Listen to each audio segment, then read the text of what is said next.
Ravi Prakash Siliconandhra hospital Kuchipudi super speciality వైద్య సేవలు పూర్తిగా ఉచితం. ప్రస్తుతం మనతో ఆదినారాయణ రెడ్డి బీజేపీ ఎమ్మెల్యే ఉన్నారు. సార్, ఎలా చూస్తారు? జగన్మోహన్ రెడ్డి గతంలో అసెంబ్లీకి సంబంధించి ఒక పిటిషన్ వేశారు. ఈరోజు తనకు భద్రత కల్పించాలి, మాజీ ముఖ్యమంత్రికి ఏదైతే భద్రత ఉందో ఆ భద్రత మొత్తాన్ని కూడా అది అందించాలని చెప్తున్నారు. మరోవైపు కావాలనే వితౌట్ నోటీస్ నాకు జెడ్ కేటగిరీని కూడా తగ్గించారు అనేది ఆయన వాదన. ఎలా చూస్తారు? అసలు అసెంబ్లీకి రాని వ్యక్తికి భద్రత ఎందుకు? అసలుకి అతనికి కోర్టుకు పోయే హక్కే లేదు. కారణం, అతనికి 11 మంది అతనితో పాటు కలిస్తే అతనికి ప్రతిపక్షం ఇచ్చి అడిగే అర్హత లేదు. కోర్టుకు పోయి నాకు భద్రత కలిగియాలా అనే అర్హత లేదు. కారణం, అతని కుక్కలు కూడా తగలవు. అతను ఎప్పుడు బయటికి పోతాడు? ఎవరన్నా దెబ్బలు తగలాలా? అతను లేని సావులు గుర్తించడము, దానికోసం పరామర్శ. ఇంతకుముందు ఓదారు పరామర్శ ఒక డూపు, ఇది మరొక డూపు. ఈ డూపుల కోసమే దానికి రక్షణ కావాలా? ఏదో హంగామా కావాలా? హంగామా కోసం అడుగుతున్నాడు తప్ప నిజంగా అతనికి రక్షణే అవసరంలే. ఎప్పుడు పడదాల చట్టిన బతికినాడు. ఇప్పుడు పడదాల చట్నీ ఆ తాడేపల్లె, లేకుంటే లోటస్ పండ, లేకుంటే ఎక్కువ బెంగళూరు ప్యాలెసా. ఇటువంటి వ్యక్తికి భద్రత అనే పాయింట్ అవసరమే లేదు. అంటే ఇటీవల కాలంలో వరుసగా వైసీపీ నేతల మీద దాడులు జరుగుతున్నాయి. నిన్న నంద్యాలకు సంబంధించిన వ్యవహారంలో కూడా ఒక కార్యకర్త మీద దాడి జరిగింది. అదే విషయం మీద ఈరోజు బెంగళూరు నుంచి మధ్యాహ్నం కలవబోతున్నారు. ఆయన కుటుంబాన్ని జరిగిన వ్యవహారంలో కూడా మాట్లాడబోయే ప్రయత్నం అయితే జగన్మోహన్ రెడ్డి చేస్తున్నారు. అంటే ఎందుకు ప్రత్యేకంగా మీరేమో పైకి మాత్రం మీ కూటమి ప్రభుత్వం పైకి మాత్రం ఏమీ చెయ్యొద్దు, ప్రశాంతంగా ఉండండి అని చెప్తున్నారు, జరగాల్సిన డ్యామేజ్ని మొత్తం కూడా దాడులు చేస్తున్నారు అనే దాని మీద మీరేమంటారు?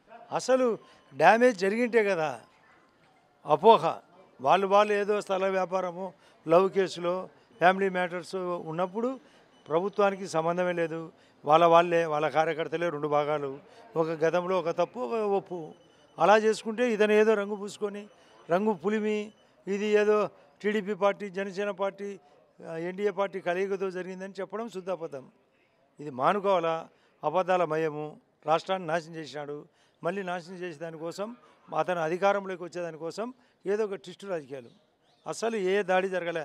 మాకు తెలుసు కదా, నంద్యాల దాడి కూడా వాళ్ళ యొక్క స్థల వివాదం. మరి అట్లాంటప్పుడు ప్రభుత్వం స్పందించి అక్కడన్నా పనిచేస్తున్న పోలీసు అధికారులను ఎందుకు సస్పెన్షన్ చేసింది? ఎక్కడ సస్పెన్షను?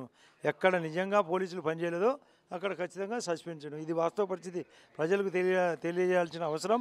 ఆ పోలీసులు సరిగా ప్రవర్తించకుంటే ఖచ్చితంగా సస్పెన్షన్ ఎవరికైనా ఉంటుంది. నిన్న జిల్లా కలెక్టర్ల మీటింగ్లో కూడా ఆయన డైరెక్ట్గా చెప్పిన మాట, ఎవరైతే గట్టిగా పనిచేస్తారో వాళ్ళు అధికారంలో ఉంటారు, లేకుంటే వేరే చోటికి బదిలీ అవుతారని కూడా చెప్పాడు. అంటే పని చేయమంటున్నాడు ఆయన. వర్షిప్ అంటున్నాడు. అది పోలీస్ అయినా, కలెక్టర్లు అయినా, మరొకరైనా. ఎమ్మెల్సీ ఎన్నికల్లో మళ్ళీ ఎన్నికల హడావిడి రాబోతుంది. రేపు విశాఖ ఉమ్మడి వైసీపీ అభ్యర్థిగా ఏమో బొత్స సత్యనారాయణ పేరు ఆల్రెడీ ప్రకటించేశారు. ఇంకా కూటమిలో అభ్యర్థి పేర్లు ఇంకా ఫైనల్ కాలేదు. అసలుకి మెజార్టీ ఏమో 681 మెజార్టీ ఉంది. దాంట్లో కనీసం మీరు ఈసారి ఆ ఎమ్మెల్సీ గెలిచే పరిస్థితి ఉంటుందా? మా వాళ్ళు ప్రతి ఒక్కరూ స్థానికులు అక్కడ మేము ఈజీగా గెలుస్తాము, సెలక్షన్ ఈజీగా జరుగుతుంది, ఈజీగా గెలుస్తారు కూడా. కారణం, ఆ రోజు స్థానిక ఎన్నికల్లో డూప్ ఎన్నికలు జరిగినాయి. ఎవరిని రాకుండా చేసి నామినేషన్లు సించేసి నేను స్వయంగా కడపలో చూసిన విషయం వాస్తవం. అలాంటిది అక్కడ జరిగింది. కాబట్టి వాళ్ళు ఆ పార్టీలో ఉండడం వలన నష్టం జరుగుతుంది. ఖచ్చితంగా కూటమి అభ్యర్థికి సపోర్ట్ చేస్తారు, ఈజీగా గెలుస్తారు కూడా. జగన్మోహన్ రెడ్డి సంబంధించిన నేతలు, ఎమ్మెల్సీలు చాలామంది మీతో టచ్లో ఉన్నారని మీరు పదే చెప్తున్నారు. కానీ నిజంగా ఆ వ్యవహారం అయితే ముందుకు సాగుతుందని ఎంతమంది టచ్లో ఉన్నారు? వచ్చే పరిస్థితి ఉందా? కూటమి దానికి అంగీకరించే ప్రయత్నం చేస్తుందా? వాళ్ళు ఉన్నా కూడా ఇది పదే చెప్తున్నాం. వాళ్ళు రెడీగానే, మేము చేర్చుకునే దానికి రెడీగా లేము. కాబట్టి అది కార్యక్రమం జరగదు, ఆలస్యం అయితేనే ఉంటుంది. ఇటీవల జగన్మోహన్ రెడ్డి సంబంధించిన కావచ్చు, ఆయన కడప జిల్లాకు సంబంధించి ప్రధానంగా కొన్ని కంపెనీలు, సాయి ఎలక్ట్రికల్స్ కావచ్చు, ఇలాంటి ఇటువంటి కంపెనీలకు సంబంధించి పెద్ద ఎత్తున ఆ స్కాములు జరిగాయని చెప్తున్నారు.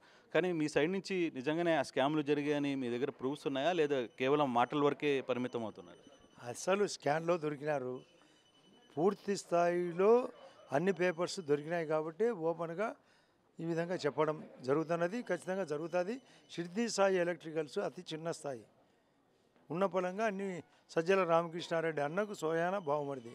కాబట్టి ఆ దొంగ ఆట బయటకు వచ్చింది. ఖచ్చితంగా అతను అన్ని దానిలో బయటకు వస్తాడు కూడా.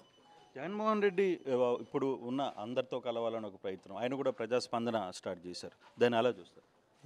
ఏంది స్పందన ఉంటే కదా, ఆ రోజే గవర్నమెంట్లో ఉన్నప్పుడే స్పందన సరిగా లేదు, ఇప్పుడేం స్పందన ఉంటుంది, సుత్తే స్పందన తప్ప. Right sir, thank you. మొత్తం మీద అయితే ఆదినారాయణ ఒకటే క్లియర్గా చెప్తున్నారు, ఏదైతే భద్రత కోసం ఆయన అయితే పోరాటం చేస్తున్నారో, కోర్టుకు వెళ్ళారో, దానివల్ల ప్రయోజనం లేదు, కనీసం ఆ అర్హత కూడా అతనికి లేదు అనేది ఆదినారాయణ రెడ్డి చెప్తున్న పరిస్థితి. Out studio. మరిన్ని వీడియోస్ కోసం ఛానల్ సబ్స్క్రైబ్ చేయండి, లేటెస్ట్ అప్డేట్స్ కోసం వాట్సాప్ ఛానల్ ఫాలో చేయండి, అండ్ లింక్ డిస్క్రిప్షన్లో ఉంది.